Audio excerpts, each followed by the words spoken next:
Volo. Peuple congolais, militants et sympathisants de l'Union panafricaine pour la démocratie sociale, je m'exprime une fois de plus pour le compte de l'esprit UPADES et au nom de tous ceux qui combattent la confiscation de l'alternance au sein de l'UPADES par le PS sortant, qui a été élu au congrès de 2013 pour un mandat de 4 ans, prenant fin en 2017, avec la possibilité d'être renouvelé une fois jusqu'en 2021 par un autre congrès. Malheureusement, dans le seul et unique but de s'éterniser à la tête du parti, il n'a jamais voulu organiser d'autres congrès, malgré les opportunités financières pouvant permettre au parti d'organiser dignement son congrès. L'opportunité la plus importante et connue de tous est la vente de l'ancien siège du parti situé au centre-ville de Brazzaville. Le prix de vente de cet ancien siège demeure jusqu'à ce jour un véritable mystère, alors que ce siège a été régulièrement vendu devant un notaire. Quel que soit le prix déclaré, le montant devrait couvrir toutes les charges, y compris le congrès.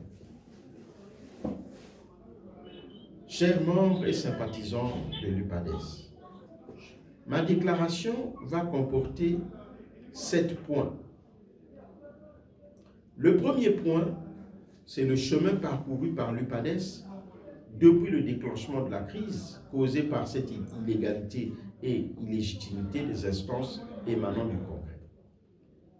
Depuis le déclenchement de cette crise jusqu'à ce jour, force est de constater que le peuple congolais en général et les militants et sympathisants de l'UPADES en particulier ont compris que le premier secrétaire sortant de l'UPADES ainsi que toutes les instances émanant du Congrès de juin 2013 sont frappés d'illégalité et d'illégitimité, faute de congrès qui n'a jamais eu lieu depuis plus de 7 ans. Pas par manque d'argent, comme nous venons de le constater. Tout le reste qui se dit par les proches du camarade premier secrétaire sortant n'est que fuite en avant pour des besoins de la cause. Le deuxième point va concerner le rendu de la Cour d'appel de Brazzaville sur l'ordonnance du juge des référés dans l'affaire Esprit UPADES contre premier secrétaire sortant. La mauvaise foi fait jubiler les soutiens du premier secrétaire sortant qui chante malhonnêtement que le débat sur l'illégalité et l'illégitimité est terminé. Le débat n'est pas terminé puisque le juge des référés nous renvoie à une procédure sur le fond et ceci a été confirmé par la Cour d'appel. Le juge des référés n'a jamais dit que le premier secrétaire sortant, élu au congrès de juin 2013 pour un mandat de 4 ans, pouvait rester légalement et légitimement à la tête du parti durant 11 ans. Le juge des référés n'a jamais dit que le premier secrétaire élu en juin 2013, avec les statuts qui limitent au premier secrétaire 2 mandats de 4 ans, soit un total de 8 ans, pouvait rester légalement et légitimement à la tête de l'UPADES durant 11 ans. Je répète donc aux membres et sympathisants de l'UPADES que le débat sur l'illégalité et l'illégitimité est toujours d'actualité. Le troisième point, c'est la convocation du congrès de 2025. La sortie du 6 janvier 2024 du courant l'esprit UPADES a été suivie par la convocation manu militari d'un conseil national illégal et la mise en place d'un comité préparatoire du congrès qui se tiendrait au 2e semestre de 2025.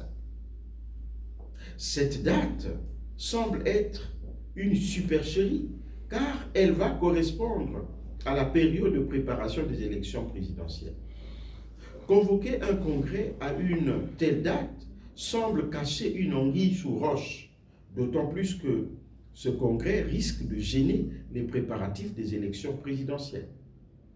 On se rappelle qu'une élection présidentielle dans le passé avait servi de prétexte pour reporter un congrès de l'UPADES, congrès qui, bien entendu, n'a pas encore eu lieu jusqu'à ce jour.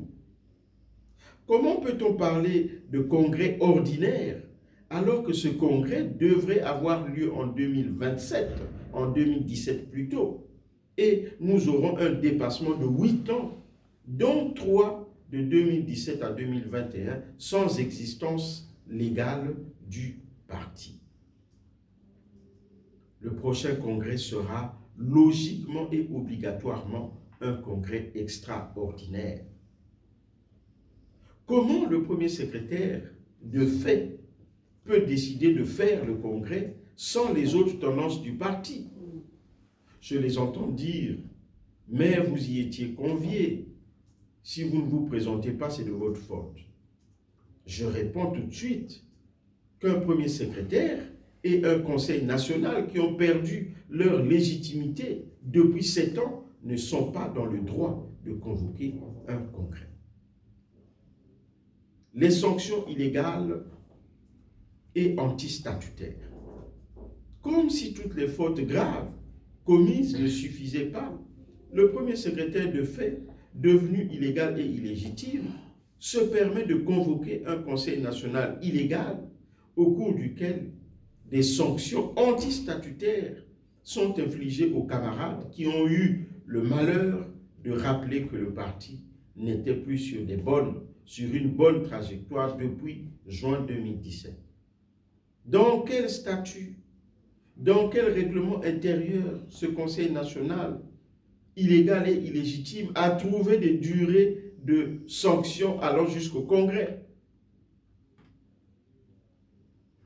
Le 5e point concerne les aveux sous-entendus du premier secrétaire sortant. Cette promesse d'organiser le Congrès sous la 15e législature constitue un aveu du premier secrétaire sortant, le seul ordonnateur du budget du parti, que le manque d'argent n'a jamais été une raison pour la non-tenue du Congrès.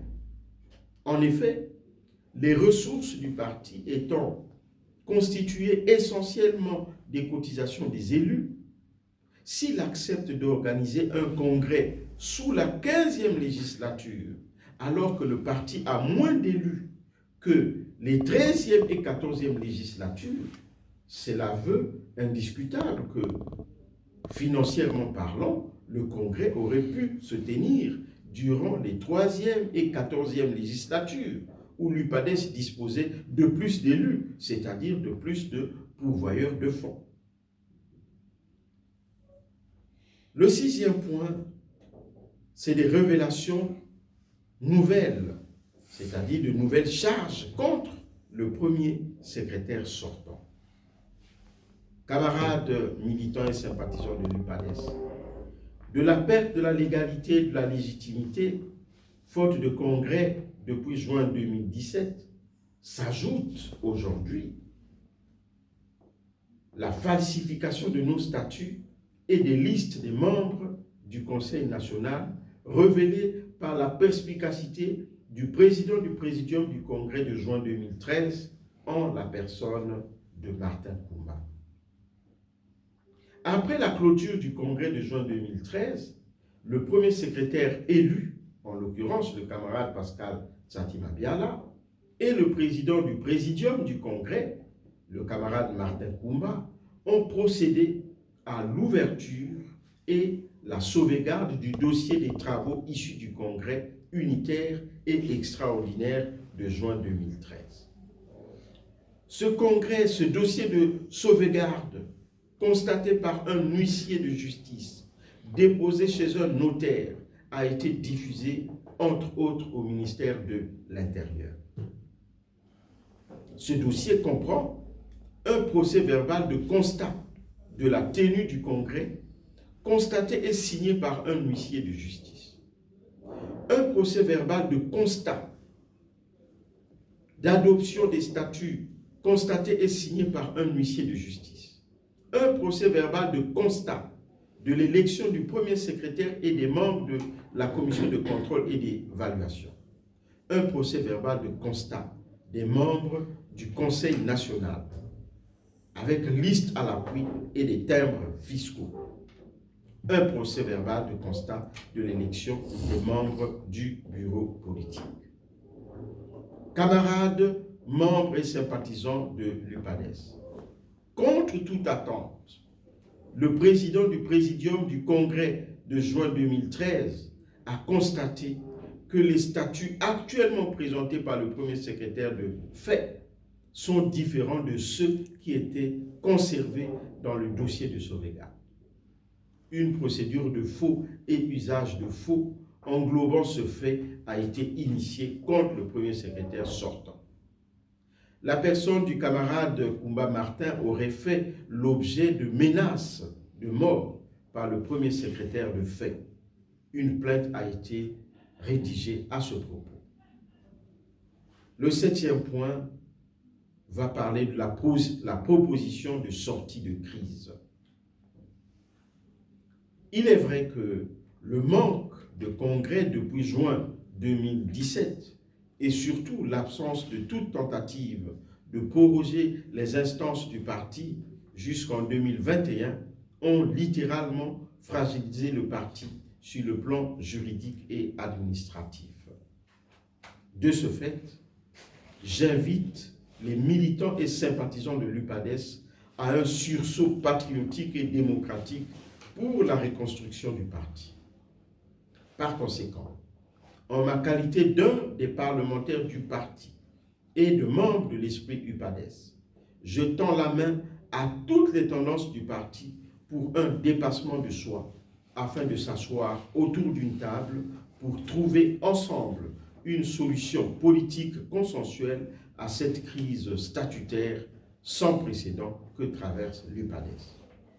En procédant ainsi, notre parti UPADES et la démocratie congolaise seront les deux principaux bénéficiaires. Vive la démocratie, vive l'UPADES, je vous remercie. Honorable Docteur Bienvenu Victor Nzamba.